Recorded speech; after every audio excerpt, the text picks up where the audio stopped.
தமிழக வெற்றி கழக அரசின் முதல் சட்டப்பேரவை கூட்டத்தொடர் இன்றைக்கு ஆளுநர் உரையோடு தொடங்கி இருக்கிறது.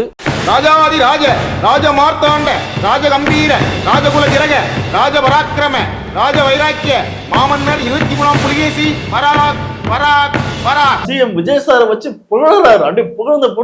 இப்போ ஒண்ணும் இல்ல, ஹீரோ நடந்து வராரு, நீங்க அவருக்கு பில்டப் கொடுக்குறீங்க. அதான் சீனு, நீங்க பண்ணுங்க, நான் பாக்குறேன். ஆக்ஷன். அவன் வந்தானா, ஐயோ நீங்க எதிரி கூட்டமே பயந்து ஓடும். அந்த இடி கூட சத்தம் போட பயப்படும். தம்பி சூப்பர்ப்பா, இன்னும் ஒரு சீன் பண்ணி காட்டுப்பா. வில்லன் கிட்ட ஹீரோ பத்தி பில்டப் பண்றேன். ஆக்ஷன். எதுக்குடா அவனை தொட்ட? அவன் சுடு தண்ணியிலேயே கைய விடுவான், உன்னை சும்மாவா விடுவான்? அவன் பாட்டுக்கு இவனை பில்டப் பண்றான், இவன் பாட்டுக்கு அவனை பில்டப் பண்றான். என்ன நடக்குது? இன்னைக்கு பாத்தீங்கன்னா ஆளுநர் உரை எடுத்து பாத்தீங்கன்னா முதலமைச்சர் அவர்கள் தன்னை பத்தியும் தன்னுடைய கட்சியை பத்தியும் ஒரு தம்பட்டம் எடுத்துக் கொள்ளக்கூடிய ஒரு உரையாகத்தான் இன்றைக்கு இந்த ஆளுநர் உரை அமைஞ்சிருக்கு. எதுக்குடா இம்புட்டி விளம்பரம்? பெரியப்பா, ஊருக்குள்ள பெரிய மனுஷன்னா மூக்கு கீழே காக்கா பார்க்கறது மாதிரி மீசை மட்டும் வச்சுக்க கூடாது. இப்படி எல்லாம் டபுள் பாஸ் வேலை காமிச்சாதான் பழக மிரள்வாங்க. இதுல இருந்து இந்த அரசுக்கும் பாஜகவுக்கும் ஒரு இணக்கமான ஒரு கனெக்ஷன் ஏற்பட்டு விட்டதோ அப்படிங்கிற எண்ணம் அனைவருக்குமே ஏற்பட்டிருக்கு. தெரிஞ்சிடுச்சா? உங்க எல்லாருக்கும் தெரிஞ்சிடுச்சா? ஒருவேளை விஜய் சார் சங்கியா செயல்படுறாரோ? அதேதான் ஒரு பஞ்சாயத்தடா முடிச்சு பாரு. நமக்காக அம்பட்டு போலும் பிள்ளை குட்டியோட வெயில்ல காத்து கிடக்குறாங்களே. ரீல்ஸ் போடுவதற்கான கண்டென்ட்டா தான் இதை கொடுத்திருக்காங்க. இந்த அரசு அமைஞ்சு ஒரு மாசத்துக்கு மேல ஆச்சு, 38 நாட்கள் ஆச்சு. இவங்களுக்குன்னு சொல்றதுக்கு சாதனைகள் எதுவுமே இல்ல. இவங்க சொல்றது அறிவிக்கிறது எல்லாமே எங்களுடைய திராவிட மாடல் அரசினுடைய திட்டங்கள் தான், அதனுடைய நீட்சி தான். இந்த அரசு வெறும் ஒரு காப்பி பேஸ்ட் அரசாக, ஸ்டிக்கர் அரசாகத்தான் செயல்பட்டு கொண்டு இருக்கிறது. ஆட்சிக்கு வருவதற்கு முன்பு தேர்தல் வாக்குறுதியில பல்வேறு திட்டங்களை இவங்க சொல்லியிருக்கிறாங்க. அந்த திட்டங்களை எல்லாம் எப்படி நிறைவேற்ற போறாங்கன்னு ஒரு ப்ளூ பிரிண்டாக, ஒரு முன்னோட்டமாக, ஒரு ட்ரெய்லராகத்தான் இன்னைக்கு இந்த உரை இருக்கும்னு நாங்க நினைச்சோம். மக்களும் அதை எதிர்பார்த்தாங்க. மிகுந்த ஏமாற்றம் அளிக்கின்றது. சொன்ன வாக்குறுதிகள் இருந்து எப்படி எல்லாம் என்ன காரணம் எல்லாம் சொல்லி எஸ்கேப் ஆயிடலாம் அப்படிங்கிறதுக்காக நேற்று முன்தினம் அதற்கு ஒரு முன்னோட்டமாக ஒரு வெள்ளை அறிக்கைன்னு சொல்லி ஒரு வெற்று அறிக்கையை நேற்று முன்தினம் வெளியிட்டாங்க. அதை பற்றி நேற்று எங்களுடைய சட்டமன்ற உறுப்பினர் முன்னாள் நிதியமைச்சர் திரு தங்கம் தென்னரசு அவர்கள் ஒவ்வொருத்துக்கும் சரியான பதிலடியை கொடுத்திருக்கிறார். எதிர்கட்சிகளுக்கு விமர்சிப்பதற்கு எல்லா உரிமையும் உண்டு. இத சொல்றதுக்கு தான் தலையில அன்றாட போட்டுட்டு ஓடி வந்தியா? 4 ஆண்டுகளாக ஆளுநர்களை வாசிக்கப்படவில்லை. அதுல 2 தரப்புலையும் பிரச்சனை இருக்கு. நான் ஒரு தரப்புன்னு சொல்ல முடியாது. அது வந்து போன 4 வருஷமும் நீங்க ஆளுநர் தானே பணி சொல்லிட்டு இருந்தீங்க. என்ன சொல்றேன்? இல்லைன்னு சொல்றேன். இப்ப 2 தரப்பு பிரச்சனைன்னு சொல்றீங்க. நீங்க தான் இப்ப சொன்னீங்க, இப்ப உள்ள ஆட்சிக்கு நீங்க கூட ஒத்துழைப்பு கொடுக்குறீங்க. என்ன உண்மை சொன்னா எரியுதா?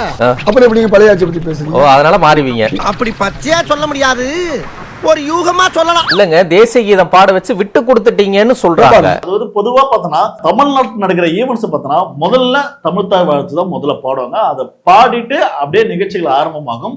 இறுதியா முடியும் போது எல்லாரும் எழுந்து நின்று தேசிய கீதத்துக்கு வந்து மரியாதை கொடுப்பாங்க. அதானே உலக வழக்கம். ஆனா நம்மளோட விஜய் சார் என்ன பண்றாரு, மரபை மாத்துறாரு. அதாவது ஏன் தேசிய கீதத்தை கொண்டு போய் லாஸ்டா பாட வைக்கிறீங்க?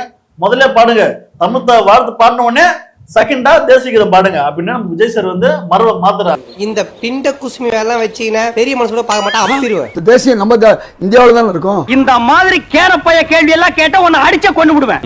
அதுல மாற்று. இதுல ஆளுநர் திணிக்க கூடிய அந்த அதிகார வரம்பு மீறல் தான் பிரச்சனையா பேசுறாங்க. திணிச்சாரு, இவர் திணிக்கல, திணிக்காம பாத்துக்கிட்டாங்க. இப்படி சொல்லலாமா? பைத்தியம் முடிச்ச நாயே, ஏன்டா என்னையும் பைத்தியக்காரனாக்குற? அவர் திணிச்சாரு, எதிர்த்தாங்க, இவங்க திணிக்காம பாத்துக்கிட்டாங்க. சிரிப்பு தான் உங்களை பார்த்தா வருது, உங்களை பேசினாலே சிரிப்பு வருது. இன்றைக்கு 3450 கோடியை கொடுத்தே ஆகணும்னு சொல்லி கவர்னர் வாயால சொல்ல வச்சுட்டாங்க. அதே மாதிரி இருமொழி கொள்கைங்கிறத சொல்ல வச்சுட்டாங்க. இதெல்லாம் ஒரு பெருமையா? அவ்வளவு பெரிய ஆகச்சிறந்த விஷயமா நான் அரசு கொடுக்கக்கூடிய உரையை படிக்கிறாரு. இதே அர்லேக்கர் கேரள அரசு சதீஷன் தயாரிச்சு கொடுத்து முல்லை பெரியாறுல புதிய அணை கட்டணும்னு சொன்னா அதையும் தான் அவர் படிக்க போறாரு. ஓகே ஓகே, எந்த பால் போட்டாலும் கோல் போட்டுறானே.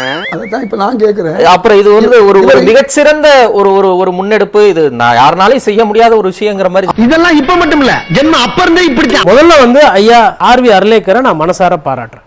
Thank you thank you. ஏன் என்ன காரணம்னா, கவர்னர் என்ன வேலையை செய்யணுமோ அந்த வேலையை அழகா மாண்பா பண்ணிட்டு அவரு அரசியல் பண்ணாம கௌரவமா போயிட்டாரு. அதனால அவரு மாண்பா நடந்துகினதுக்கு விஜயண்ணாதான் காரணம்னு சொல்லிட்டு இதயத்துல்லா சார் ஒரு விளக்கம் கொடுத்தாரு பாருங்க. இந்த பொழப்புக்கு 4 பேர் 39 நிமிஷம் கவர்னர் படிச்சதுக்கு விஜய் சார் எப்படி சார் பாராட்டாங்க? உங்களுக்கு இன்னொரு பேர் சம்பாரிச்சுக்கங்களேன். அதாவது உள்ளுவது உயர் உள்ள என்னடா சொல்ற அப்படின்னு வள்ளுவர் சொல்லுவார். உள்ளுவதெல்லாம் உயர் உள்ளல். பரமா படிடா, ஒழுங்கா படிடா. உள்ளுவது உயர் உள்ள. அப்ப உள்ள அந்த எப்ப பார்த்தாலும் கேக்குன்னே சொல்லிக்கிட்டு இருக்க. அப்படி என்னதான் சொல்ல ஆசைப்படுறேன். அதோட ஒரு பெரிய விஷயம் தெரியும். நீ படம் ஓட்டினது போதும், வீட்டுக்கு கிளம்பு. எனக்கு ஆளுநர் உரையை விட ஐயா ஹிதாயத்துல்லாஹ்வுடைய உரை தான். சிரிக்கிறானி வெக்கமா இல்ல? கூட்டணி தர்மத்துல அவர் பேசுறாரு, புரிந்து கொள்ள முடிகிறது. இத புடிங்க, இந்த பொழப்பு பிழைக்கிறதுக்கு என் கூட வந்துருங்க. 3 வேளையும் சுடுசோறு சாப்பிடலாம். அந்த கூட்டணி நேர்மை, இந்த நேர்மையில ஒரு கால் விழுக்காராவது தேர்தலுக்கு முன்பு திமுக கூட்டணி இருந்த போது இருந்துருந்துச்சுன்னா அன்னைக்கு தேர்தல் முடிவுகள் இப்படி வந்திருக்காது. இதுக்கு செருப்பாலே அடிச்சிருக்கலாம். நீங்க இன்னைக்கு என்ன பேசுறீங்க? பெண்கள் பாதுகாப்பு, குழந்தைகள் பாதுகாப்பில் இந்த அரசு அப்படி இருக்கும் இப்படி இருக்கும் ஆளுநர் உரையில இருக்கு. நீங்க சொல்லிக்கிட்டு இருக்கும்போது பிரேக்கிங்ல சைட்ல பிரேக்கிங் போது தாவேகா ஒன்றிய செயலாளர் பேருந்து நிலையத்தில் காத்திருந்த பெண்ணுக்கு பாலியல் தொல்லை. இதுக்கு நடுவுல நம்ம பசங்க உள்ள பூந்து அங்க ஒரு சம்பவம் ஒண்ணு பண்ணிட்டு டக்குன்னு வெளியே வந்துடுறது. இது நமக்கு என்ன தெரியுதுன்னா, நம்ம பண்ணா எவனா கேட்க போறான்? என் அண்ணன் ஆட்சியில் ஆள்றான், நாங்க தான் கெத்து, அப்ப நம்ம துணிஞ்சு பண்ணோம் அப்படின்னு தொடர்ந்து பண்றாங்க. இவனுக்கு எல்லாரையும் கூட்டி போய் மக்கள் பாலியல் சீண்டல் சட்டம் ஒழுங்கு பிரச்சனை அதிகமா இருந்தது. அதுக்கு எதனா ஒரு விளக்கம் இல்ல, அது எப்படி சரி செய்ய? அதுக்காக சிங்கப்பெண் சிறப்பு அதிரடிப்படை நியமிக்கப்பட்டு யாரு நம்ம பொள்ளாச்சி தம்பிங்களாமா? அவர் என்ன ஹெல்ப் பண்றாருன்னு நீங்களே பாருங்க. ஏவிடி தெருவில் நின்று கொண்டு பெண்களை கேலி செய்து அவர்களுக்கு தொல்லை கொடுத்து சரித்திர பதிவேடு குற்றவாளிகள் மகேந்திரகுமார், செண்பக பாண்டி, மகேந்திரன் ஆகிய மூவரும் கைது செய்யப்பட்டனர். புகார் வந்தவுடன் அங்கு விரைந்து சென்ற சிங்கப்பெண் அதிரடி படையினர் மூவரையும் விரட்டி பிடித்தனர். என்னடா புத்தாட்டது? நிர்வாக சீர்கேடு ஒரு சில இருக்கு. முதலமைச்சர் வாயே திறக்க மாட்டேன்றாரு. விதவிதமா முடிவெட்ட தெரியுது, கலர் கலர் ட்ரெஸ் பண்ண தெரியுது. கேக்குறாங்களா? போய் சொல்லுடா. ரெண்டு சொல்லு. வேலை வேலைக்கு வாய் திறந்து மக்களே பிடிக்கல. வாய் திறந்து பதில் சொல்றானே கேக்குறல. டேய், வாயில என்ன தவடாடா? புனாக்கடா? தடிமாடு, வாய் திறந்து சொல்லுடா. இவன் பேசலனா இன்னில இருந்து இவனுக்கு சோறு போடுறது நிறுத்துங்க. புரட்சி எது? 39 நிமிஷம் புத்தகத்தை பார்த்து படிச்சது புரட்சி. கரண்ட் பூரா நைட் இல்லாம ரோட்ல இருக்காங்க. அத பத்தி ஆளுநர் உரையில 2 லைன் கிடையாது. நீங்க வசதியா உட்கார்ந்து நீங்க முட்டு கொடுத்துக்கிட்டு இருக்கீங்க.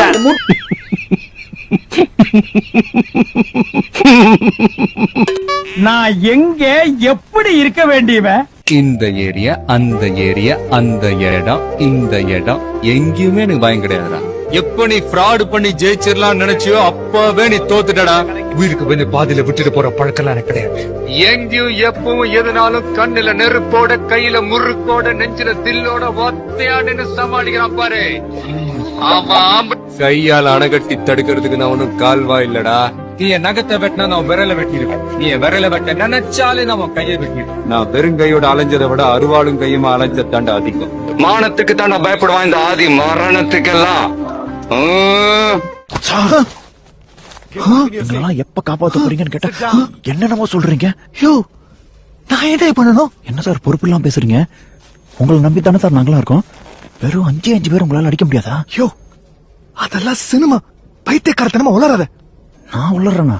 நான் பேசி திருத்தினது நிஜமான இல்ல, ஜூனியர் ஆர்டிஸ்ட். நான் சொன்னா கேட்பாங்க. இவங்கிட்ட நான் போய் அப்ப எதுவுமே பண்ண மாட்டீங்களா? ஸ்டார்ட் பண்ணு.